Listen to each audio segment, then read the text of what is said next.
বাংলাদেশ সরকারের বিরুদ্ধে বিক্ষোভ করার দায়ে আরব আমিরাতের একটি আদালতে ৫৭ জন বাংলাদেশিকে দীর্ঘমেয়াদে কারাদণ্ড দিয়েছে। এদের মধ্যে ৩ জনকে যাবজ্জীবন, ৫৩ জনকে ১০ বছরের জন্য আর একজনকে ১১ বছরের জন্য কারাদণ্ডের আদেশ দিয়েছে দেশটির আদালত। সংযুক্ত আরব আমিরাতের যে কোনো বিক্ষোভ অবৈধ। ৫৭ জন বাংলাদেশির বিরুদ্ধে অভিযোগ আনার কারণ তারা বাংলাদেশের সরকারের বিরুদ্ধে আমিরাতের বিভিন্ন রাস্তায় জড়ো হয়ে বড় ধরনের মিছিল করেছিল। এর ফলে দাঙ্গা ছড়িয়ে পড়ে, জননিরাপত্তা বিঘ্নিত হয়। শুনানিতে এও বলা হয় যে পুলিশ বিক্ষোভকারীদের সতর্ক করেছিল, তাদের সরে যাওয়ার জন্য নির্দেশ প্রদান করেছিল, কিন্তু অভিযুক্তরা কোনো সাড়া দেয় নাই। তারা অনবরত বিক্ষোভ করে গিয়েছিল।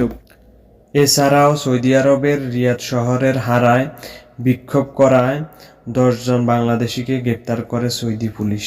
এই সকল সাজাপ্রাপ্ত আসামিরা এইসব দেশের আইন অনুযায়ী সাজা ভোগ করা ছাড়া দেশে যেতে পারবে না। তো যাই হোক, আপনারা শুনছিলেন বাংলাদেশের বৈষম্য বিরোধী কোটা আন্দোলন নিয়ে বাংলাদেশ বর্তমানে ভয়াবহ একটা অবস্থা। তো এটা সারা বিশ্বে ছড়িয়ে পড়েছে।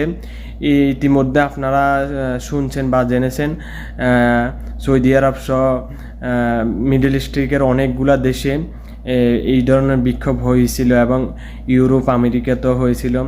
তো যেহেতু মিডল ইস্টের দেশগুলোতে এই ধরনের বিক্ষোভ অবৈধ বা এই ধরনের বিক্ষোভ করার বৈধতা নাই, তো এটা খুবই দণ্ডনীয় অপরাধ। বিশেষ করে সৌদি আরব, কাতার, ওমান, দুবাই এই দেশগুলোতে এই ধরনের বিক্ষোভ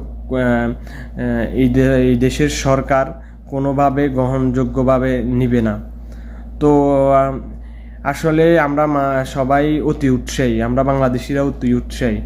এর কারণে আমাদের আজকে এই অবস্থা, বাংলাদেশি ভাইদের এই অবস্থা। ৫৭ জন বাংলাদেশির ভাইয়ের কারাদণ্ড হয়েছে।